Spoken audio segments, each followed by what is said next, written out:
Reba nyabo abatambula naffe wano ku 13 radio fence Suzide it's don't stop tuyingira weekend palapase ati munene nyomo zere Bengaton gemanya anina ganja fadi wa munne mwami Innocent tegusulwa toli mwavu mutogo gwe mwavu binji bitambudde mu gwanga Uganda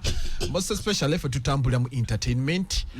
koza mawulire gone tubanga tugakwera ddala bulungi nyogwe aliko sawe no gamba munno abakulu batuse ganja fadi yes ku 13 radio 4 ensonso tuba tuzze mu the weekend palapase okulabika ntu breaking amawulire agabaga koze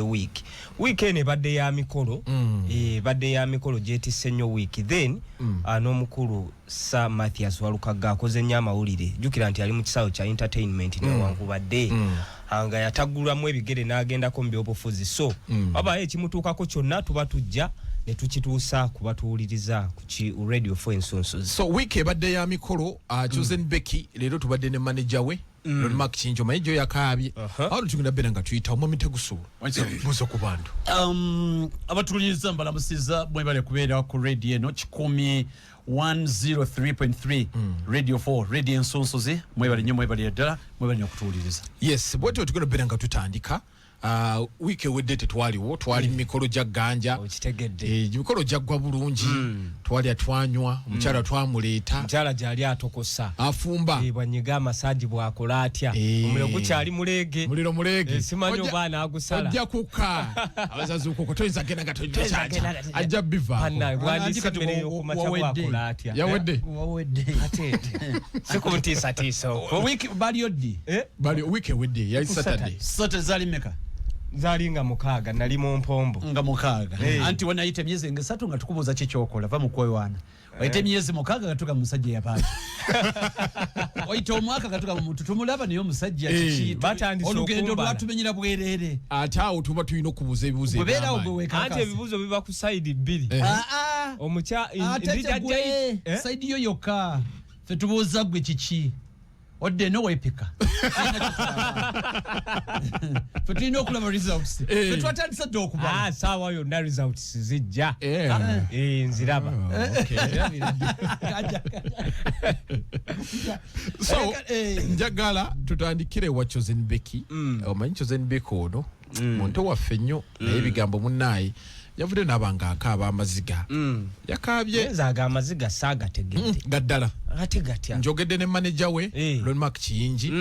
ayine bigambo bya ngambye nina bidaddala nti obulamu bw'ensi eno munnaye tosalanga gwa kawola nga tonawulira gwa kalenzi kibadde maka takivuga nga akizeri takivuze nnyo kuba kati before nga tannayogera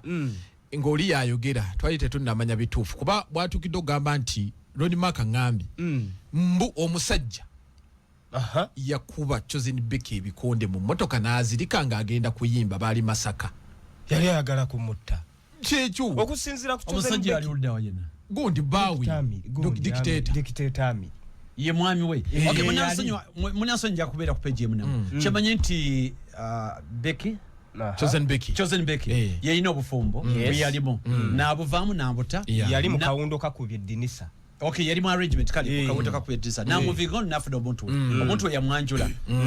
yani Professor Sekajja kali Professor Sekajja yakubye ekyamujja eno kuba yavuddeyo tuwas yesterday n'ata akatambi ng'akaaba ng'aba nemugamba nze nali mwenzi gwe mugamba nti yali omwenzi nenzaala abaana bono bonna ne tubatwala ku DNA ng'abaana ba muntu omu ate manager wangambye mbu Chosen Becky ali fatayiro mujimu nnyo nezina empeke za gundi za kizaala mutabimukolako okay nekyengeza kugamba mbadde manyize kibadde bwogo nti ya moving on naye akyakaabakaaba amaziga yakaabye amaziga nti bamwogerera ayagala kuddayo gye yava tayagala kuddayo ene wapyeta wamuwasanyu point eri nti yali mbufumbo kale gabwa bunyonyodde bibeerawo omwami amukuba ebikonde bikibi of course tetuwagira kuba bantu naddala abakyala toyinza kuba mukyala tetwali ngeri yonna ekuleta kuba mukyala teriyo now nti ne ebyo byonna bwabitunuulira byonna n'asalawo moving on n'afuna omuntu omupya kati bino byayogera biyamba bitya obufumbo bw'obupya abadde yeerwanako remember after the mikolo ng'emikolo gimaze okuggwa taata yekwatidde sowaani bannange omukolo akyuze ebigambo byali bingi nyawo munyiivu eri ntambi atya ani ntambi yagambye gundi Chosen Beke yeweeseriza omusajja we n'okusinziira ku manager atugambye nti omusajja ewaabwe w'omusajja bagagga bavundu era Chosen talina sente ze yakutteko naye kwegamba kantandikire gye bigwera kantandikire from the end now amagezi gemuwa gali gamu ekisooka Chosen Beke talina mbeera gy'alimu gye yagala tulooze nti mbi tukwatagana buli ekimulimu kyendimu nawe kyolimu n'oli kyalimu Bobi Wine kyalimu Museveni kyalimu Papa kyalimu buli omu kyalimu bwe bulamu butambulira however sigamba talumwa alumwa of course alumwa n'ekyo njagala okwogerako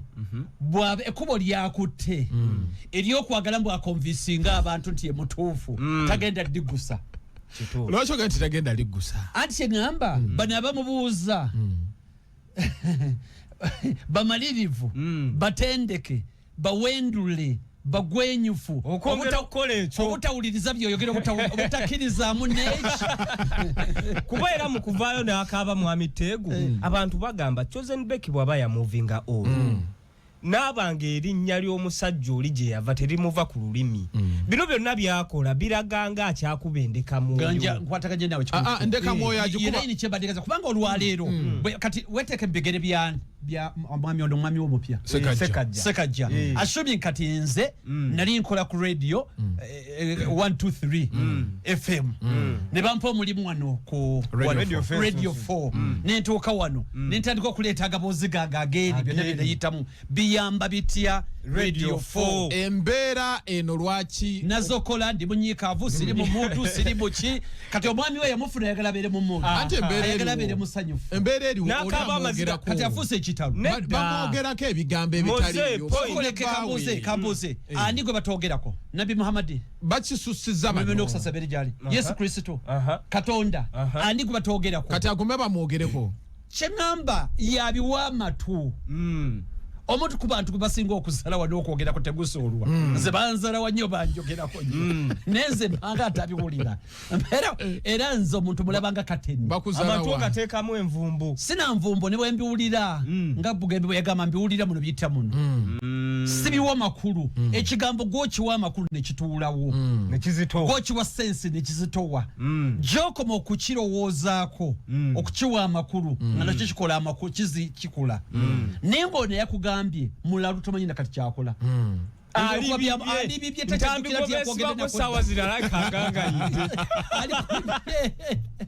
agenda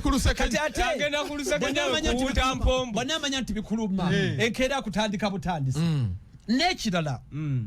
si yasalawo ebyo bigambo bugambo ekisooka yayogera bigambo ng'omanye amazima then bikulubirawa ngani nga kitaawo nga kojjaawo nga sengaawo nga mokodomi ngani bayisiza musajja wattu ndi bagenda kusigala nga bagamuyisamu omusajja mwavu oba mwavu kabeere kati moze omusajja bw'aba mwavu oli n'amwogerako nti mwavu nga si mwavu gwe kikulumirawo ye abantu bwe bategeera obugagga bw'omwami wo nekikugattako ekyasinza omuluma kwogera ku bbaawe tiki mwavu emikolo bagibakoledde naye bagende bagimukolera oyo ayogera ne bagende bagumukolera kati mwami takusobola ogamba bano tabawa matu amala na budde tebalina makulu tebali banago bo boogezi abasumbuyi you see omusumbuyi yabeerawo boogezi kwogera abeeraawo katika nkwe ekyo emotionally nze ekintu ekimu byesiwakanya mbina wakanya bali nze ndi muwakanyi kayingo awennankula ebyo bamanyi nurdini yaŋŋamba ndi mubaya sikwewana bwewanye ne obyokuwakana nabivaamu ebyeddala nange nemanyi mubaya mukuwakana nnyo empako zirya yonna gye nkoledde tuwakana ne bukya nenkya nenkukeera n'oludini yaŋŋamba ne ku luliisi ye yekka bamanyizi naye natuuka ekiseera okuwakana kulina ebizibu bingi omuntu muwakana mbadde muwakana ku Man U Arsenal gayi nakukyayira ddala nenga gubadde oloza muwakana tebina nyuma sometimes anti okona ku points ate ezimulaga nti olinga gwolebudde nenga ate gwe mutuufu alowooza omulabisa argument ati kakati nze nange kwe kusoomozebwako nafunanga mu kuwakana abantu bagamba mbatyoboola era bagamba okusirika kusinga baifa okusinga okuprovinga point buli oprovinga point oli omukosa wana agenda n'agamba aloza saasoma aloza saategeera ansinga obugaga avuga motoka kikati avuga motoka ki ayina ettaka olwanyizi kubanga omulabisiza kati ate olw'okumanya nti omukosezza ate abantu abasinga babayita beneeyogerera byange ayogera ekintu nga takinaako wadde n'akatono omukanga mubukanzi kibuuzo kisookera mateeka bakiyita direct question ekibuuzo ekiri kiriya nekinyiiza omuntu oli agamba bugambi gwe ganja oli akubuzabuza gwani mu kifo kyogamba nti nze ganja simanyi ononyaki okitegedde ate abantu abasinga balina byebakweka nga gwe tobimanyi abalina byakweka mu bulamu bwe kati bino ebibuuzo by'omubuuza ebimu bimulaganga agenda omutuuka ku biri byakweka otuuka ku kinyusi kati abantu batandika okwewala abantu batandika okukyawa abantu batandika okukola kye bwe bityo kati Chosen Becky alina kita buti Chosen Becky lwakuba sikyali wange simumanyi naye bwe ndifuna omukisa agenda kwogera naye Chosen Becky talina kyabadde Chosen Becky ali okay ate kati omuntu abadde emikolo mu kaseera kano tubadde tumusuubira kwe mukyali ku mikolo gino wiiki ejja ku lwokubiri mbaga kati labayo kitegedde kati bana bayeya Chosen Becky be balina okuba nga bakaaba Chosen Becky alina kuba nga akyekyankya asanyuka atuse ku buwanguzi yalina okuba nga asanyuka kati bana batanabutuukako be balina okuba nga bakaaba era bakola buli ekisoboka Chosen Becky yayawulire nga bo baba asiraana baba alemwa omanye omuntu yenna yasiraana yalemwa okulemwa kwe n'okusiraanako abirabira mu ggwe ngawe yamulemesa lwabiraba atya ekyo tekisoboka kuba yeyawulira takisoboka bano ababadde boogera ebigambo nti Chosen Becky agenze naye tagenda malayo wadde n'omwaka kubanga neyewe teyamalayo omwaka kati abaloza ne Chosen Becky tagenda kumalayo omwaka eba reflection omuntu yenna gwolaba alina negativity bebayogeranga kulwemanamakula ku Dr. Muza Lwema tafumbye so Chosen Becky akakane ave kuba yalina akole anyumirwe alina buli right yonna katono nnyo nina kyembaleetera kika nnyo kya Chosen temenyonta from Chosen Becky bankuza wiiki ejja mikolo mbaga ekintu tukula kubeera nti tukizanyisa tewali budde naye amateeka agafuga embaga buli ayogedde ku kigambo wenna tetukulabayo buli yali ayogedde ku kigambo eri babuloga tebaliyo Ntambi bamugambye waliwo TV station emu ebadde yagala kwekwata mukolo ne bagigamba ebadde yagala kusasula ya side kyesangibwa erina weeri sijja kujogera bagigambye oti erindako erindako naye nga omukolo wiiki ejja gugenda beera nga guyingirawo ntumira ku namba sa Rashida wali awekazo Jajarian atumbudde enjawulo wali atumbudde ekizindaalo ekinene ababoda abo bonna bateza amatu ababoda n'ennaku zino baleesa obuzibu buli Saturday bateeka obuntu matu weekend palapasene eyinza okuleeta obubenje ku kkubo tesobola so bannange mubeere beegendereza nga muvuga naffe tugenda bakwata mpolampola nga tubaweereza n'obutalo yekutte nnyo mwami tegusuula obadde ogamba mbuki Chosen Becky akola atya oluyimba oluvuddeko bankuza lwa Chosen Becky kitegeeza muyimbi w'amaanyi nkakongeremu ndiba otakongera badde nduwulira naye lwemu ku nnyimba lumazeewo akaseera sikanenye lumazeewo akaseera naye ekitegeeza muyimbi w'amaanyi now point eri ndi ku Chosen Becky kiri kimu kyalina okimanya nti success eruma abantu batono nnyo abagumiikiriza success z'abalala abantu bava mu mbeera lwaki oli alabanga naye ayinza okikola ng'alaba byoli yayagala okubira kati obwongo tebumuwa kwebuuza lwaki tabiri ye ni abamanya agenda kifuuka paka lwakaddiwa kati buli lwasirikira alabanga oba gwa tutte ebibye muntu akuviira mu mbeera n'obanga gwa musiraamu alabanga gwa emikisa gyo gina mikisa gi ekirala ng'ogyeko ebira nze sikiriza nnyo mikisa nze nganze personally sikiriza nnyo mikisa wabula nzikiriza nti obukisa gyeguli nze nzikiriza mu hard work nze ndi scientific nzikiriza mu bintu ky'osobola okunywa scientifically nti bw'okola kino na kino na kino ofuna kino however gye bigwera gye nzikiriza nti omukisa gyeguli mukama naku ebyo byotadde mu nkola ne bibeerawo mu stamp now kakati abantu oyo kati nga Chosen Becky byayitamu afulumye oluyimba abe successful byayitamu afulumye obufumbo nga balabo balemye abantu basobola ku appreciating effort zateekamu ate tagenda zibagamba now kati bwabifuna abantu bawulira bubi kuba balooza byangu balooza bya mukisa bukisa mulimu nabiso abantu bakola tebebaka ne tebajja kubuulira ane n'ekirala Chosen Becky kyalina otegeera nti si yasoose okuba nti avuddeko mu bufumbo buno ne bugaana n'agenda mu bulala okitegeera abantu babira mu bufumbo bwa mirundi 10 abadde kitayina ye lwakuba ali mu limelight akkirize trend kyensaba kati saawa zino tuli mawulire ganja kyensaba kamplinga akantu kano then yajagala kwenda bayenda batya oba okola otya nga nebuuza ku ye nga mwebuuzaako ne mugaa njagala bampumule feesi njagala oba ne tatu zino yeyantwala ne bazinkuba kiki n'ekimuli anjagala kwonooneka nga banvumiridde okwonooneka banvumye obwenzi nga simanyi nawe kibakuba mwezi mu buyimbi bwange buno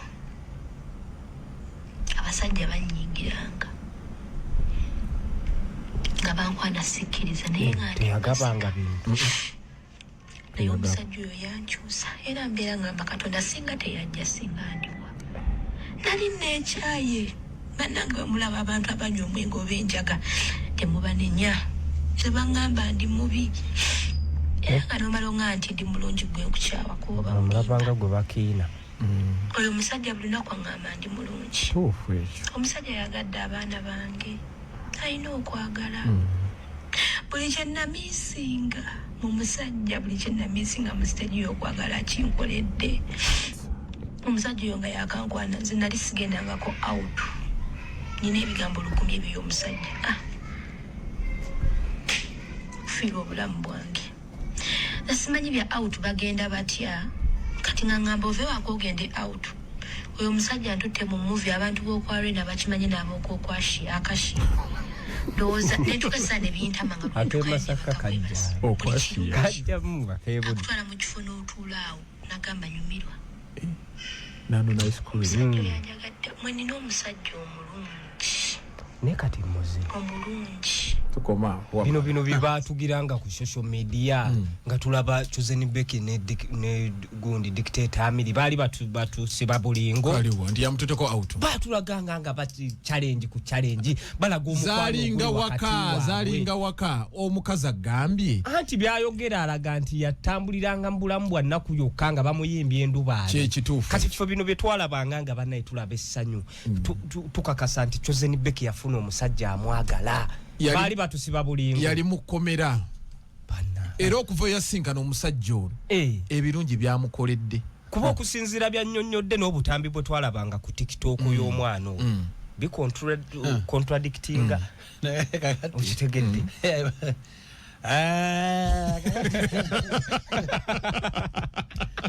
you see wonder ekigenda maaso n'okitegeera nyina abaana abawala muwala nga ali ku university nyina abaana abato babiri abawala now ngamba abawala bange abaana bange abawala mbagamba ekintu kimu tebabalimba you see simanyi nekyetagisa a lot of training a lot of training so nyina obulamu bwange setegusulwa teryankosa tekisoboka teri muntu akulumya osobola kunimyambo awo nenumwamu naye sidikidiro nekita sobola kumala lunaku oba bire gasina you just let it go ate oteka okuba oli kaliba nnyo okunumya ennyo okuba oli kaliba nnyo kuba kati nfune munki naye nga sina bagendayo waliwo ebintu bibiri byenjawo gamba mwanyinaze Chosen Becky waliwo ekintu kyebayita self love abazungu bakiina gwe olina okusooka okweyagala kenyini nkulayirira nkubuulira teri ayinza kwagala kusinga gwe. Okay. Kabe mama wo, kabe tata wo, kabe baawo, kabe mukyala wo, kabe mwanda wo. Teri ekyo kitegera singa ekintu kibwatuka wano. Teri ayinza kusoka kutaasa gwe nga yeta netaasa. Buli omu yefumita yekka mu ttaka. Kibamba. Self love ina yo. Okay. Ekyo kibayita self care. Gwe nga gwe n'okuba ne self care. Ebyo ebibiri babirwanyisa nnyo. Abantu bo bagamba mboba weewulira oba ne fitina toyiri mulungi toyagala abantu biki ne true bya ddala. Omuntu okweyagala n'omuntu okwebudaabuda. Yes ye kenyini. Kati ebyo ebibiri bw'oba tobirina buli kaseera obonoonya approval. Approval gy'ofuna mbalala etaliyo. Kuba saagala kati bituuse saagala nnyo ogenda mu life ye nja kwebuzaabuza life ye nsobola kubanga neebuzaabuza naye kaaba oyo era tagenda kwagala mu njagala ebeera just time kaseera period aba kaseera buseera kati omuliro muleege eyo kati omuliro muleege ne bw'oyiga okubeera ne self love self care gwe n'otalinda balala kwaga abalala tebikukwatako. Anko Tegu kyotegeeza nti bano abagenda mu depression nga bw'ayogedde boke nnyini be bagyetwalemu obuteefaako obuteeyagala nalowooza nti bali be bagenda omwagala okusinga ye. Kati gwe olina okuba selfish ku gwe you first. Ge mazima abantu babira babagala bulala kutulimba oba kukola ki nolwekyo kyegeza olina kyoyagala okulya kirye. Oyo mukyala yani omuyimbi Becky Chosen Becky. One mulungi teetaga approval yambwe yonna kumugamba bali bo balabanga mubi omusajja ono yamugambye you're beautiful ngabani bali abalala alekeza yo okwekkiririzaamu yalindanga kiwulira mbalala alabika no ne dictator Amiri yamugamba ngo oli mubi alabika nze gye twatandikidde yamugamba nti oli mulungi nze bwe netwala nti ekintu nkimanyi oba ndi smart oba nnyumye seetaga approval ya muntu ne mujja 10 kati nze no kati kankubuulire ne mugamba 10 nti tegusulwa tonyumye tegusulwa totegeera mbogedde abantu 9 ow'ekikumi n'angamba nti onyumye ngenda ne wawa 10 omu mwene ekyenda mwemenda ne mbasazaamu lwaki tebalina makulu nze kati sookoleke Chosen Becky mukyala mulungi muwala mulungi kati ng'ekyo kikyusa otya olw'ebigambo bamuvuma ennyindo kakati kyembuuza baagala ennungi erina kubeetya ennungi erina kufaanana ero gye bayimbako akayindoko ka kiraalo kale nyinza okuba sigiina naye sirina birala webiri akazigo mmannya ako oyinza kati gwagamba nti siri mulungi gwengaani gwe omukyala oyo wamuleese owo yaliwa gwolina kati for starters ndi mulungi mubi okusinziira kwani ngamaliza ku ekyo babalonda Miss Uganda oba Miss World gwe balonza abantu tebakayana abantu bakayana abatategeera kitegeeza buli muntu yenna ayina buli muntu yenna mulungi kusinza nolwekyo Becky talina buzibu mulungi ali successful avye ku bigambo by'abantu ye eddoboozi lyawulye eryakatonda erimugamba nti mulungi kyekyo kwalina okutambulira yeesonyiwa abantu bagenda ate awo wali wennyini kati nego manyi kati omanyi ba detractors ba haters ba Becky omanyi kati kyebawulira nga balaba akaaba bawulira ssanyu lwakyali bawa Coming from Kalo Nantongo akemba kakabinyo baketa tosalawo naye yakoze okwanjula kwe baga bamwanjudde yayanjudde yayanjudde muninkini we Julie Potential omwana we bamuyitaani gundi go yatutte bawo ye Darren kintu yakikubye ekintu yakikwasaganyiza bulungi nnyo abaana abo no baagalinde ebbanga babadde tebebojjerera era babadde bebojjerera babaziza musango kuba musango ate gutya sherekaraawo nzo tutandika okubeera nti okola ebintu balabika babadde bekwasaganya tukitwale bwe naye omwana ono bwe bamuproposinga ebigambo bingi ebyajja kabagamba Kalu Nantongo afunye omwana omuto manya abawala bakula nnyo okitegeera ne Kalu Nantongo baprovinga yajjayo akafaananyi kali ka 217 Ataka fana nkabiri 17 nga kalaga kalo kyana kito nnyo. Ekibebero okuba abawala bajijimuka. Dale nyono yenga alaga ekifaananyi mwalabikira na luli bwe yali. Kitegeere bigambo. Nga betubaddeko ku story ya Gondi. Ya Chosen Becky nti ebiseera ebisinga omuntu ali mu limelight buli walaga omwagalwa we waliwo ebigambo ebijjirako okitegeera kati ne ku side ya Kalu Nantongo byali bitandise naye wano tebaabiwa nnyo mawulire Kalu yateekayo butesi kifaananyi n'akigattako ebifaananyi bya proposal ensonga ne zitambula bulungi nnyo kale wano we tukomawo kigenda beera fire bonfire Martha Wasorokaga bamutadde kababi era nga abantu abenshi bavudde ne baba nga boogera ku nsoma ye Father Kibiwe yajjidde naye nga tukujukiza New Year 1st January Resort Beach tuli Ntebe jangu twanirize omwaka omupya mu style nga lumu January 2026 ku Resort Beach Entebbe atosoba abayimbi nga Palaso Alien Skin is Enre Lil Pazo Amisa Kisema Kola Fiki Gaza MC Mariachi n'abalala bangi ba MC abolunaku kwolwo tugenda bera Black Sugar Abdul omuzibu DJ 16 okuyingira ordinary guna bera omutwalo gumu ate VIP emitwalo 2 biwagiddwa Radio 4 wamu ne Uganda Waragi ate nekuzikiza Yugi a mix dance party ku Sheraton Hotel buli mwaka nga 3 tubeera fena mu Yugi dance party tosubwa ne luno nga 3 December 2025 abayimbi nga Eddie Kenzo Ava Peace Cindy Vinka Azawi Mesa Semakula Aida Mugoli de Jasmine Amos Lovins Carol Kasita Jogilanda Vairota Nando Love n'abalala bangi MC Yebina Baby Osmosis Nico Mutoro wamune DJ 16 okuyingira kigenda beera emitwalo 2 that is ordinary ate emitwalo 5 VIP byewagidwa Radio 4 ne Uganda Waragi so buli kimu tusaba mbere nga mutu wagira mbivulo ebyo 31st tugenda back Sheraton.